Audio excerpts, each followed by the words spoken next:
Assalamualaikum warahmatullahi wabarakatuh. Kami dari kelompok 5 tugas membuat video mata kuliah psikologi organisasi yang beranggotakan saya Halimatus Sa'diyah, kemudian ada teman saya Rizqatul Afia, kemudian ada Mbak Indriani, kemudian ada Mas Ahmad Nafiul Umam, dan yang terakhir adalah Mas Anan Permana Putra. Selanjutnya, kita semua akan membahas tentang beberapa tema yang sudah ditentukan oleh Bapak Ilham sendiri. Lanjut. Halo, saya akan membahas tentang pentingnya belajar untuk anak muda. Yang pertama, karena belajar itu merupakan kewajiban dan setiap orang wajib dan berhak untuk mendapat pendidikan dan menerima pendidikan. Kemudian selanjutnya, anak muda itu karena seorang generasi penerus bangsa. Seorang generasi penerus bangsa itu harus unggul dan memiliki wawasan intelektual yang luas. Kenapa? Untuk menjadikan negara Indonesia untuk lebih maju ke depannya, itu adalah campur tangan dari kreativitas dan inovasi dari anak-anak muda. Dan kalau kita nggak kreatif dan nggak inovatif, nggak mungkin Indonesia bisa maju, dan itu bisa didapatkan hanya dengan belajar. Semangat untuk kita belajar. Masih membahas tentang poin pertama, yaitu pentingnya belajar untuk anak muda. 1. Menciptakan generasi unggul penerus bangsa. Dengan mengenyam pendidikan di sekolah, maka anak yang mulanya tidak tahu akan menjadi tahu. Wawasan menjadi luas dan ilmu yang diperoleh juga bertambah. Yang kedua, membangun karakter, di mana karakter ini akan sangat diperlukan dalam membangun serta memajukan bangsa. Sebab mengandalkan akal cerdas dan otak pintar saja tidak cukup untuk membuat negara menjadi maju, tanpa adanya karakter yang baik pada diri setiap orang. Yang ketiga, menciptakan jiwa nasionalisme. Nasionalisme sangat penting terhadap kehidupan berbangsa dan bernegara, karena merupakan wujud kecintaan dan kehormatan terhadap bangsa sendiri.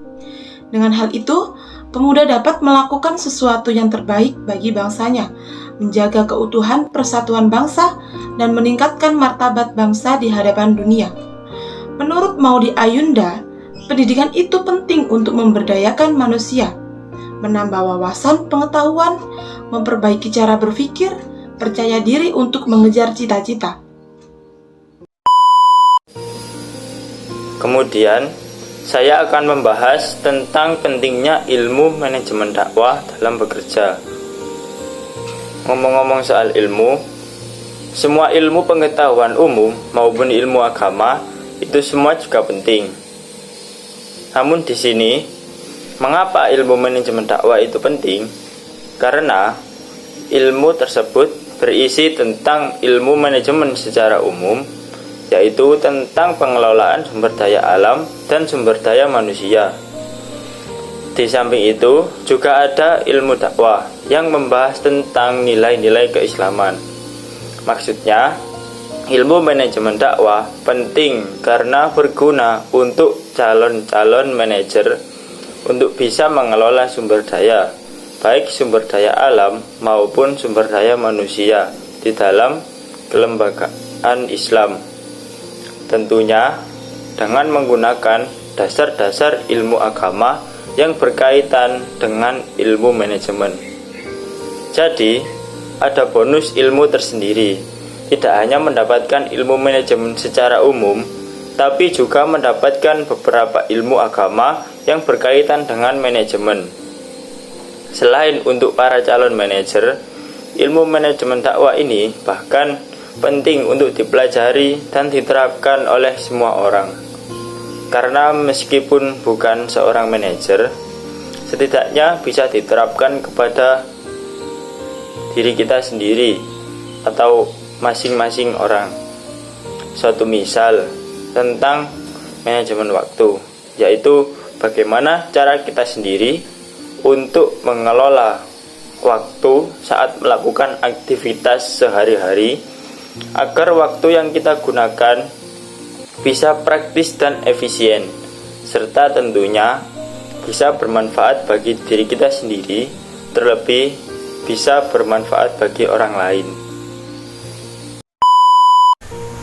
Di sini saya akan menjelaskan poin ketiga, yaitu pentingnya ilmu psikologi organisasi dalam berkarir. Ilmu psikologi sangat penting untuk dipelajari karena ilmu ini akan sangat membantu pada saat kita berorganisasi atau saat kita dalam suatu perusahaan. Peran psikologi ikut andil dalam melakukan pelatihan dan pengembangan, menciptakan manajemen keamanan kerja, teknik-teknik pengawasan kerja, meningkatkan motivasi dan moral kerja karyawan, juga menentukan sikap-sikap baik dan mendorong munculnya kreativitas karyawan. Selain itu, ada 6 manfaat dari ilmu psikologi organisasi. Yang pertama yaitu kepuasan karyawan. Hal ini akan menambah kesejahteraan dan kebahagiaan karyawan agar lebih produktif dalam bekerja. Yang kedua, keseimbangan antara pekerjaan dan kehidupan, tujuannya untuk menghilangkan stres karyawan dan menurunkan angka turnover. Yang ketiga, mengurangi stres kerja. Dalam ilmu ini juga ada teknik atau solusi bagaimana bagi karyawan yang sedang mengalami tekanan atau stres dalam pekerjaannya. Yang keempat, membangun tim.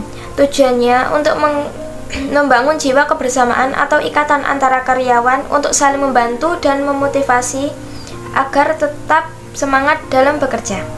Yang kelima, perekrutan. Dalam ilmu psikologi organisasi juga membantu organisasi atau perusahaan untuk menyusun pertanyaan dalam wawancaranya. Dan yang terakhir yaitu meningkatkan produktivitas karyawan. Psikologi organisasi juga membahas tentang bagaimana cara agar menjadi karyawan yang lebih produktif dan juga kreatif dalam pekerjaannya. Bisa juga mereka membuat inovasi baru untuk perusahaannya sehingga perusahaan tersebut menjadi lebih sukses nantinya. Ada banyak hal lagi manfaat yang kita pelajari dari ilmu psikologi organisasi ini, agar besok bila kita dalam suatu organisasi kita memahami bagaimana kondisi psikologi di dalamnya, juga bisa membantu menyelesaikan masalah organisasi tersebut. Baik, untuk tema yang terakhir dan sebagai penutup adalah mengapa nilai-nilai kewirausahaan harus ada dalam diri kita. Jawabannya simpel, yakni untuk memperoleh uang atau memperoleh kesenangan dalam hidup. Bisa juga untuk memenuhi kebutuhan hidup kita sehari-hari. Karena jika kita amati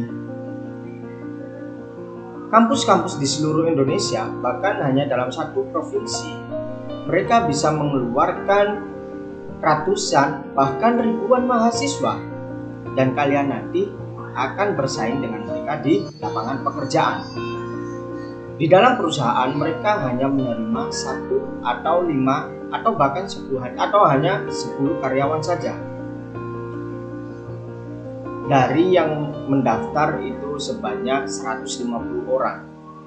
Akankah kalian menjadi yang 10 orang? Itu kalian sangat beruntung, atau malah sebaliknya, kalian pasti akan stres, kebingungan mencari pekerjaan. Maka dari itu, solusi terbaiknya adalah kita berwirausaha, yakni menuangkan ide-ide, inovasi kekreatifan kita implementasikan agar bisa menghasilkan cuan atau uang. Nah, simpelnya saja, kita analisis permasalahan lingkungan sekitar agar memperoleh uang. Contoh, di dalam lingkungan proyek ataupun pabrik, mereka membutuhkan apa sih?